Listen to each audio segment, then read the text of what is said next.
Shalom, selamat pagi saudaraku.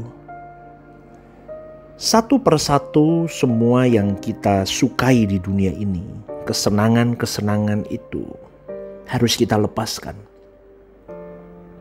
Karena itu yang menjadi beban kita untuk kita bisa terbang tinggi ke Tuhan. Ibarat kalau terbang, kita tidak bisa punya sayap yang membawa kita tinggi terbang menuju kemuliaan Allah. Karena kesenangan-kesenangan kita. Maka kita harus selesai dengan diri sendiri. Yaitu ketika kita tidak lagi terikat dengan semua kesenangan dunia. Kita habiskan, kita rontokkan, dan kita mau berkata bahwa kesenanganku hanya Tuhan.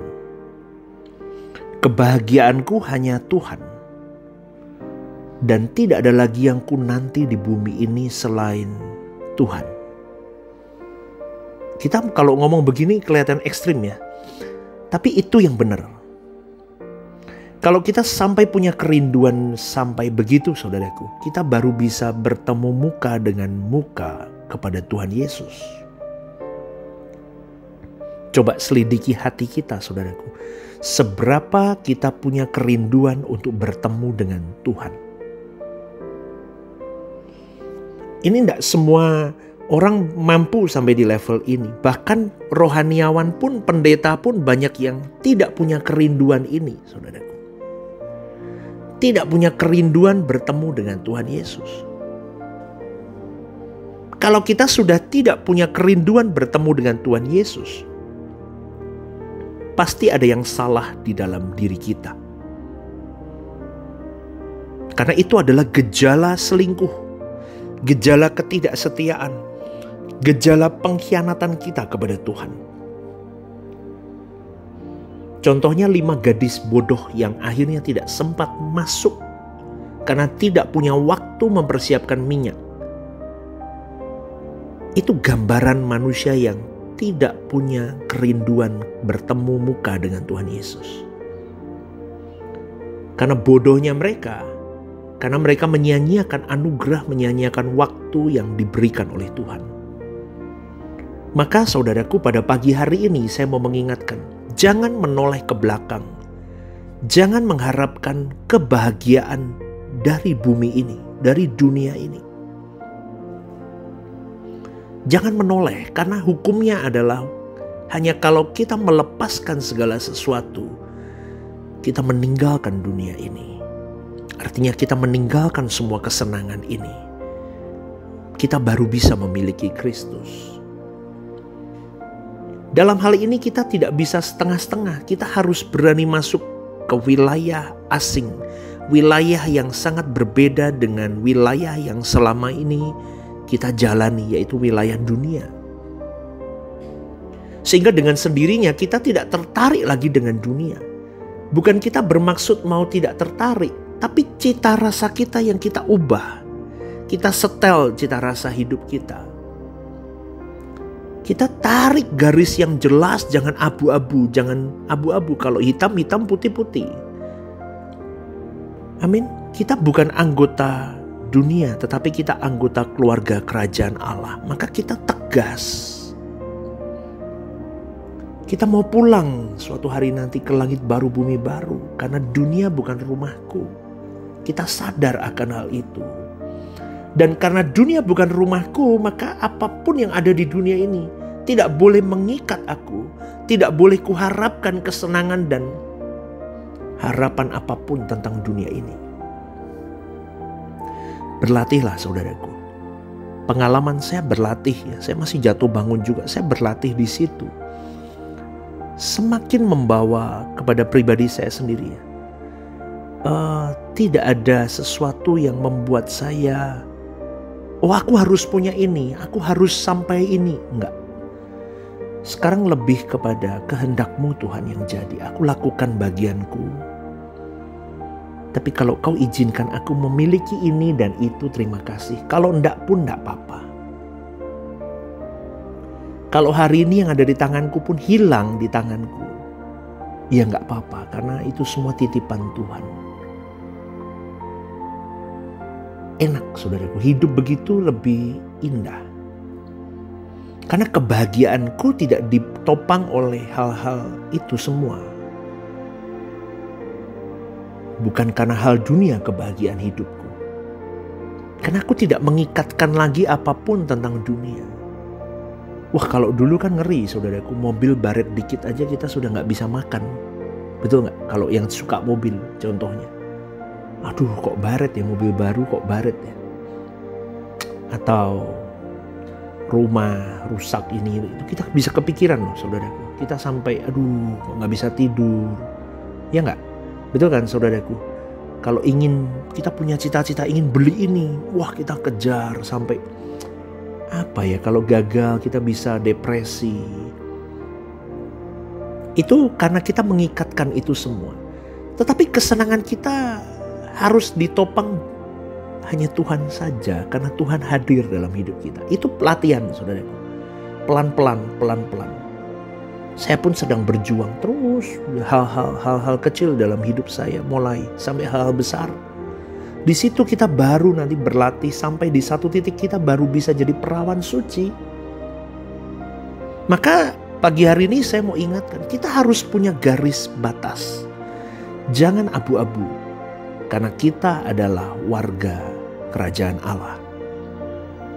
Dan Paulus mengingatkan, kita memang masih di dunia, tapi kita tidak boleh hidup dengan cara anak dunia. Dan ingat saudaraku, khususnya bagi para rohaniawan pendeta seperti saya. Kalau model seperti saya pendeta ini tidak menarik batas yang jelas, pendeta itu tidak akan rohani hidupnya. Pendeta itu tidak bisa menginspirasi kerajaan Allah kepada jemaat yang dia layani. Apalagi membawa jemaatnya fokus ke langit baru, bumi baru. Pasti akan ditarik fokusnya ke dirinya. Itu yang bahaya. Maka sekali lagi saudaraku, jangan mengkultuskan pendeta. Di renungan pagi ini saya kembali mengingatkan, jangan mengkultuskan pendeta siapapun itu. Karena itu melukai hati Tuhan.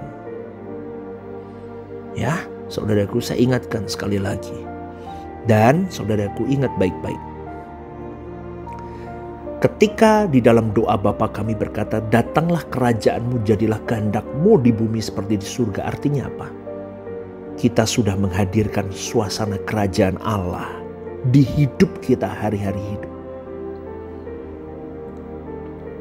Jelas loh ya saudaraku, kita di bumi seperti di surga. Caranya gimana? Kebahagiaan kita ditopang karena kehadiran Tuhan, bukan karena dunia ini. Kalau karena dunia ini gak punya duit, uring-uringan nanti. Berantem, suami istri ribut gara-gara gak ada duit. Berantem gara-gara gak ada duit. Kalau kehadiran Tuhan ada duit gak ada duit, Tuhan kasih damai. Tuhan gak akan tinggalkan. Percaya omongan saya. Saya sudah membuktikan berkali-kali. Tuhan menjagai anak-anaknya. Tapi di dalam setiap masalah itu kita belajar, ini salahku apa enggak. Kalau salahmu, belajar jaga uang dengan baik lagi. Kelola uang dengan baik. Ya. Jadi di bumi seperti di surga itu bukan retorika doa saja, tetapi itu harus dibuktikan. Sukacita, damai, sejahtera kita itu benar-benar tidak ditopang oleh perkara dunia. Kita dikunci untuk hidup bagi Allah sepenuhnya, mengarahkan diri ke kerajaan surga. Ya, dan saudaraku, berjuanglah di situ. Ya, kalau kita membayangkan ya, suatu hari ada orang-orang masuk kerajaan surga karena hasil pelayanan kita. Wah, itu betapa bahagianya kita, benar gak? Makanya mulai dari diri kita, yuk, hidup benar. Supaya orang yang melihat hidup kita terinspirasi untuk hidup seperti kita hidup. Kita disembelih di mezbah seakan-akan seperti itu. Tapi kita menjadi berkat bagi banyak orang. Kita sembelih semua daging kita, nafsu kita, semua keinginan duniawi kita. Supaya kita bisa jadi saluran hikmat bagi banyak orang. Kita bisa membawa hadirat Tuhan setiap kali kita hadir. Tapi banyak sekali orang lebih senang ke gereja, bicara tentang berkat, tentang janji kelimpahan. Karena memang itu yang mereka butuhkan. Tapi ketika Tuhan membawa mereka ke padang gurun, mereka meninggalkan Tuhan. Tapi berbeda dengan kita.